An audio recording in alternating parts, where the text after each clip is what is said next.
Today we're going to be talking about Game Boys, but not just any old Game Boy, the DMG Game Boy, one of my absolute favorite Game Boys of all time.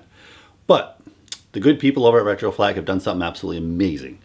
And the last time you saw us talk about them was during the time when they came out with the GPi Case, which we have a video on. You haven't checked out, go check it out. The link will be right over here. Absolutely great case, looks just like a Mega Drive or a Genesis over here in the States. One of the best cases for the Raspberry Pi I've ever owned. But today they might have topped themselves, because today they made a Game Boy case. Game Boy case for the Raspberry Pi 0 or 0W. And it looks just like a DMG Game Boy.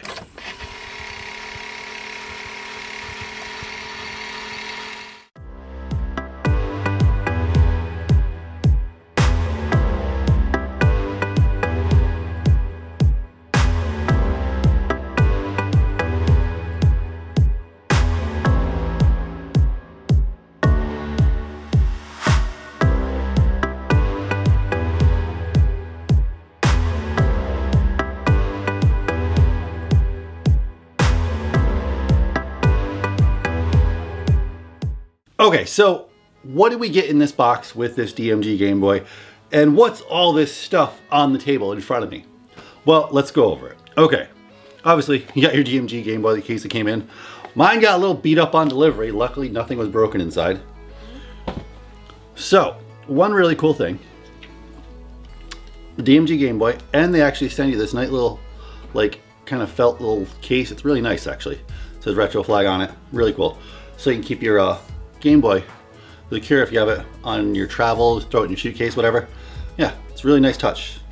Great work, Retroflag. So, the DMG Game Boy case. So, the back here, actually, you see it looks like a game?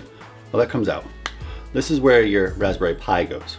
Raspberry Pi 0, 0W, like I was saying. We'll get into that shortly, though. What else is on this table? So, it also comes with a DC out USB power cable, which is great if you want to hook to a power bank on the go. They give you a screwdriver. You have motherboard standoffs and screws to secure it. We also got our Raspberry Pi 0W. SD card, 64 gig. More than enough.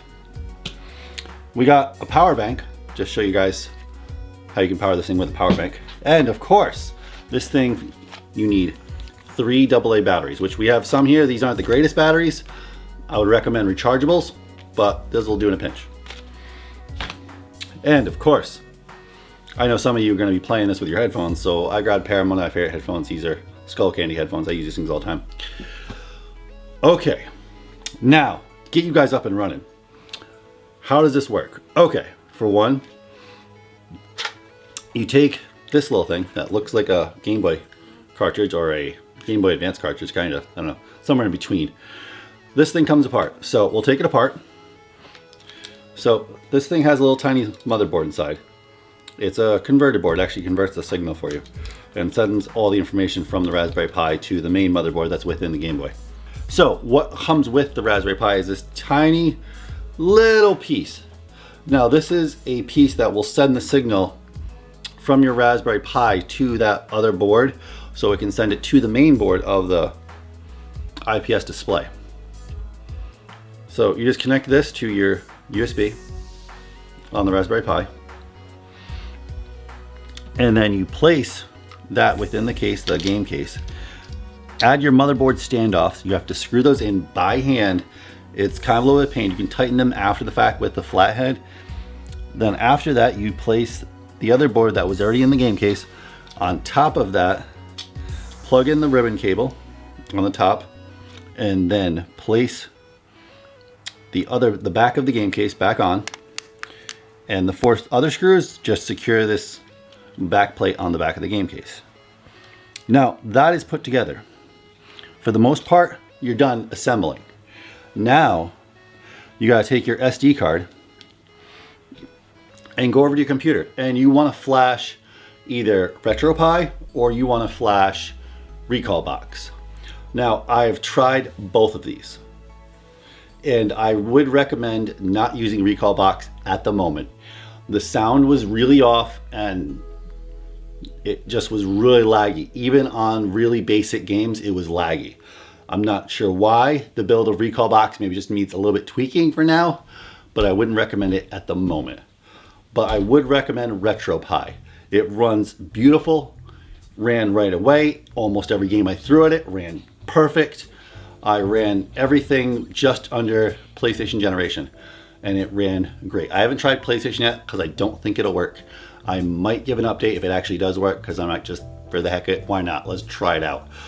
Some Neo Geo games actually will work, which is surprising, and some MAME games. Not crazy like spec-wise, like MAME games that involve a lot. It's gonna lag, but you're gonna get up to Super Nintendo generation, which is really nice. Including Sega Genesis, actually. I shared a few Sega Genesis games. So, now, you got this all up and running. You got your SD card in there and whatnot, and you're wondering why there's no display being powered. Well, the reason why is because there's a separate script. You're going to want to head over to Retroflag's webpage and go to support, and you're going to get a link to the GPi little file. It's a GPi file that they made that allows you to install a batch file within the root of your SD card that will basically tell your Raspberry Pi to send the display instead of HDMI through USB port. You're going to need that, and I'm sure more than a few you're going to stumble upon this and just put it together and go, why is it not working? Well, that is why. I mean, it's a minor little look over, but they always say look at instructions. This is the time. Look at instructions. Then after that, you're also going to want the safe shutdown script. So one really cool thing that they installed on the GPi Case as well is a switch. It's a safe shutdown switch, and it's right behind the battery cable. And you want to have that flipped on if you want to install the safe shutdown script. If you don't want to, that's fine. But I don't know about you, but I don't just pull the plug out of the wall when I shut my computer down. And that's pretty much what you're doing if you don't use a safe shutdown script. So I highly recommend it. And that's really easy.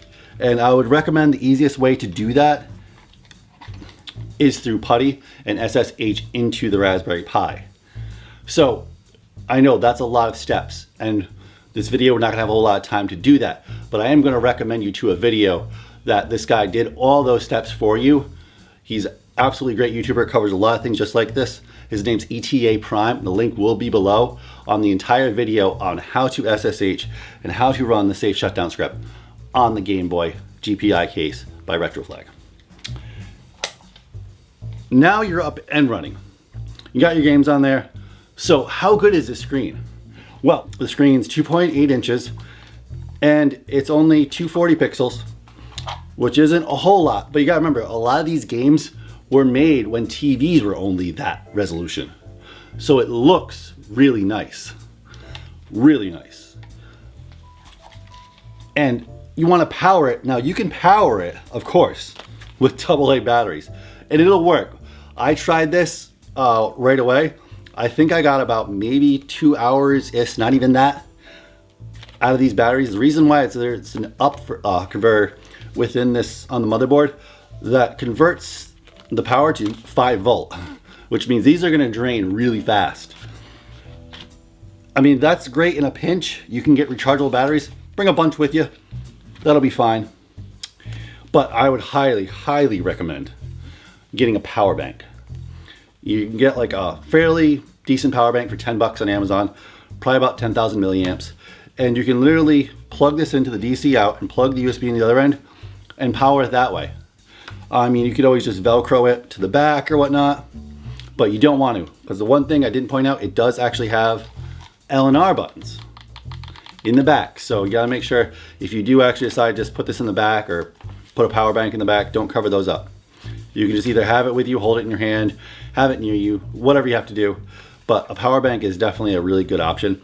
And then obviously the other option, if you really want to, I just don't want to because I want to keep this thing as genuine as it original, is put a lithium ion battery in it. You're gonna have to do some dremeling and actually solder a few things to get that working, but you can do that.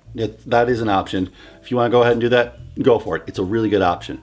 It's just that you're going to have to kind of destroy the original model. It's what it is. I personally have really, really enjoyed using this Game Boy. The feel of it, it feels like a DMG Game Boy. The plastic, it feels like the plastic of a DMG Game Boy. It has a dimmer switch on one side. Volume's on, of course, volume. We have 3.5 millimeter headphone jack in the back. You got A, B, X, Y, LR. You can play most games up to the Super Nintendo generation with these configs, with this controller. And the D-pad is really nice. And it has the rivets just like an original Game Boy. It's a beautiful design. Retroflag has beyond knocked it out of the park with this one. I would highly recommend this case if you can get a hold of one. They sell out really fast. The link will be below if you want to get a hold of one. Can't guarantee you will right away, but keep a lookout and hopefully you'll get one. And it is only 70 bucks for a case that comes with a display. It's a really good deal, guys. Really good deal. So as far as linking up, like I said, there's a great video by ETA Prime that will show everything you need to do to SSH into your Game Boy to allow you to upload the safe shutdown script, along as bringing new games onto the RetroPie, everything you need to do. And you're wondering, well, I don't have a keyboard. I can't plug a keyboard into that Raspberry Pi. No, you're not going to be able to. So what you're going to have to do, there's a script that's actually someone else already has wrote. That's actually, there's a link on the Retroflag webpage as well to this script to allow you to put your credentials in for your Wi-Fi and your password. You put that config file within the root of the SD card, and once you boot this thing up, it'll automatically log into your Wi-Fi. You don't have to go ahead and set that up at all. It'll just automatically do it because obviously you don't have a keyboard. You're not doing that yourself. So everybody out there that's a fan of the BitBoy, I'm sure you guys know what the BitBoy is. That's also a really great handheld. But if you want something that's a little more DIY, you can do it yourself, and a little bit more, the build quality is really, really good in this thing. Highly recommend it. Thank you for watching this video. We've had a lot of fun putting this thing together. I've had a lot of fun playing with it the last couple days. Absolutely great case. Highly recommend go and get one. And the Pi and the Raspberry Pi 0W is only like 10-15 bucks on Amazon. It's really, really cheap. So this is a really, really cheap build in general. So thank you for watching this review of the Retroflag GPi case. Be sure to go check out all our other reviews, and definitely go check out, if you want a Raspberry Pi 3B Plus case, go check out the MegaPi case that we did a review on. Absolutely great case. But thank you for watching. We'll see you next time.